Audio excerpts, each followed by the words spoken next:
Burak O'zchivitni Toshkentga, O'zbekistonga kelish gonorari qancha?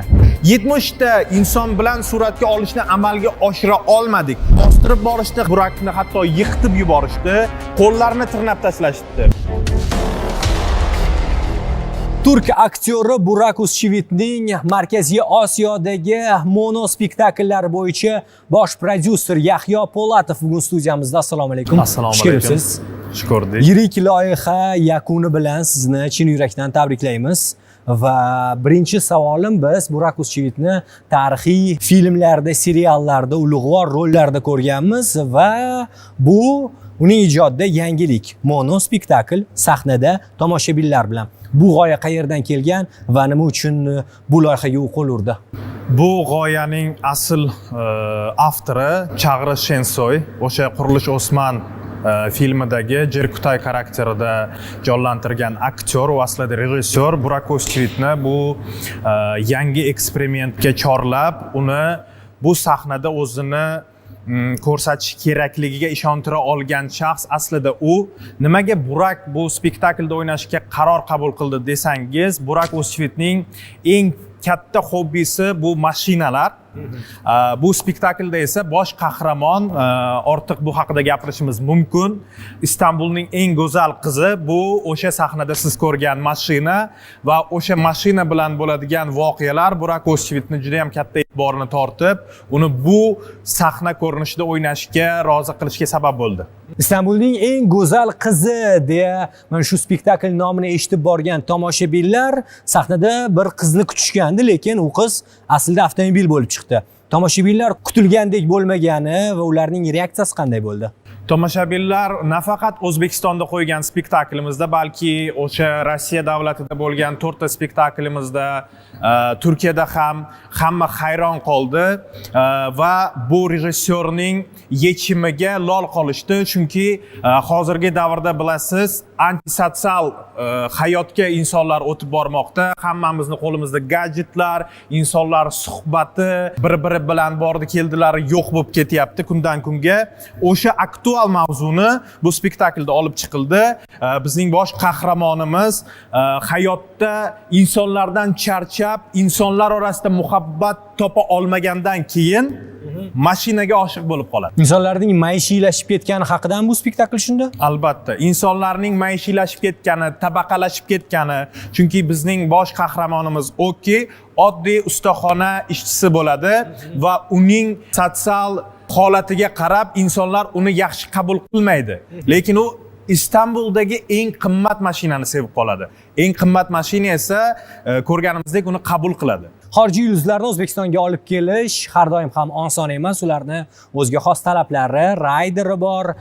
Bu borada Burakni talablari qanday? Rayderda nima kutilmagan qandaydir ro'yxat bor va demak O'zbekistondagi o'sha Milliy kino san'at saroyi, o'sha uni texnikasi, sahna ortidagi tashkiliy masalalarda qiyinchiliklar bo'lmadimi?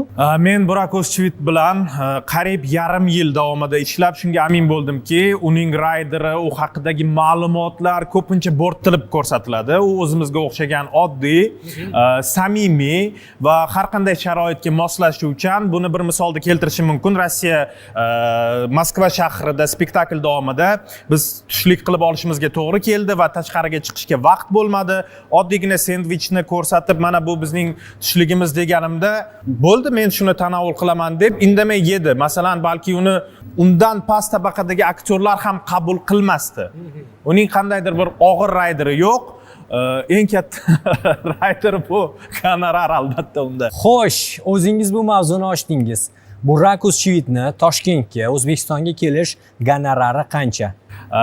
Albatta markazda gaplashamiz, ko'rsatuv uchun aytgan bo'lardim, lekin buni aytishga haqqim yo'q. 50 ming, 100 ming AQSh dollari orasidami yoki kamroqmi yoki ko'proqmi? Ko'proq desak ham bo'ladi. Xo'p, yaqinlashdingiz desak ham bo'ladi. Xo'p, chiptani deylik 60% unga ketadi yoki 70% deya olamizmi?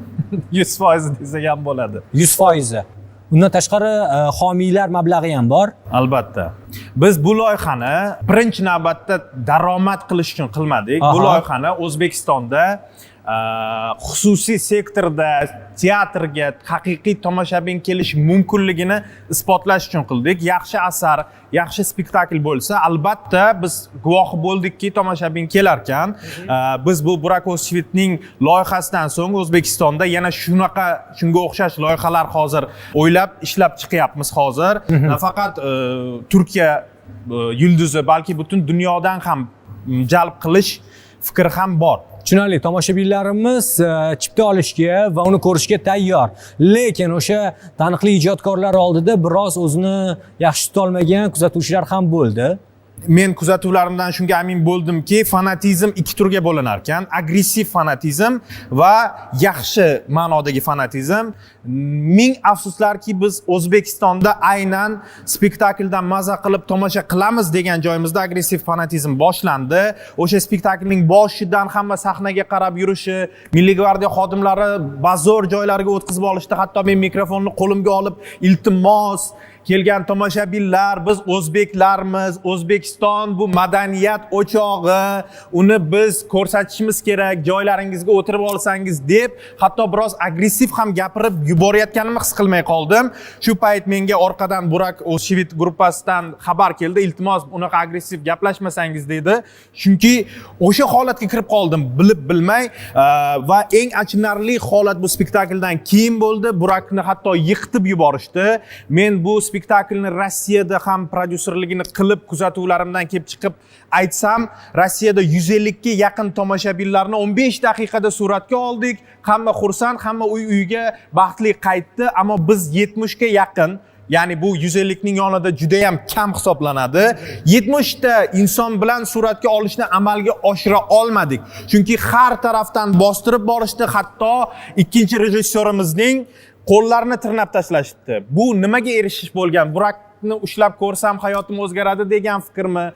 Bu unaqa holatda inson boshqacha ko'rsata olmaydi o'zini. Siz tasavvur qiling, 4 kishi bir-birini bunday chayqatib, har tomonga irg'itib yuborish, bu madaniyatsizlikning bir ko'rinishi. Bundan men juda ham xafa bo'ldim.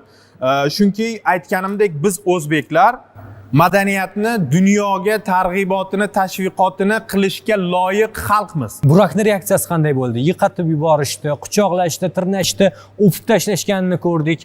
Uni munosabat qanday bunday vaziyatga? Burak har doimgidek shokda. Ortiqcha gap so'z ham bo'lmadi bu mavzuda. Bizni jamoamiz shokda, chunki bu spektaklni aytganimdek bir necha shaharlarda ko'rsatib kelyapmiz.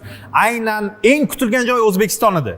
Chunki Burak O'zchivit takror va takror shuni aytdiki, O'zbekiston mening ota tuprog'im. U yerga borganda xuddi uyda yurgandek yuramiz. Hattoki biz ko'rishib qayerlarni aylanishimiz kerak ekanligini ham rejalashtirgan edik. Ammo aeroportdan boshlangan qarshilikdan so'ng Burak hatto o'z mehmonxonasidan tashqariga chiqmadi, chunki chiqqan joyda odamlar to'planib ketdi. O'sha aytganimdek o'rab olishyapti. O'rab olishligisi, rasmga tushishligisi bu juda ham normal holat. Agar agressiv fanatizmga o'tilmasa. Bizda agressiv fanatizm juda kuchli. Juda kuchli ekan. Men bu juda lol qoldirdi bu narsa. Ana endi sizga shaxsan savol, demak, yana chet ellik, xorijlik yulduzlarni O'zbekistonga taklif qilish bo'yicha rejalar bormi? Biz Mandarin Production degan tashkilotimiz bor. O'sha Mandarin Productionda Samandar aka, Timur akalar bilan biz hozir juda ham katta muzokaralar olib boryapmiz. Xudo xohlasa, nafaqat Rossiya, Turkiya yulduzlari, jahon yulduzlari bilan ham kelishuvlarga erishyapmiz. Xudo xohlasa, Mandarin Mediadan yaqin kunlarda jahon yulduzini kutib qoling. Va aytganimdek, umid qilamanki, biz O'zbekistonni nafaqat tariximiz boyligi, balki madaniyatimiz yuksak ekanligi bilan ajralib kelib, bizni yurtimizda mehmon bo'layotgan san'atkorlarning oldida isbotlaymiz va ko'rsatib beramiz degan umiddaman. Tashrif uchun tashakkur, suhbat uchun katta rahmat. Rahmat.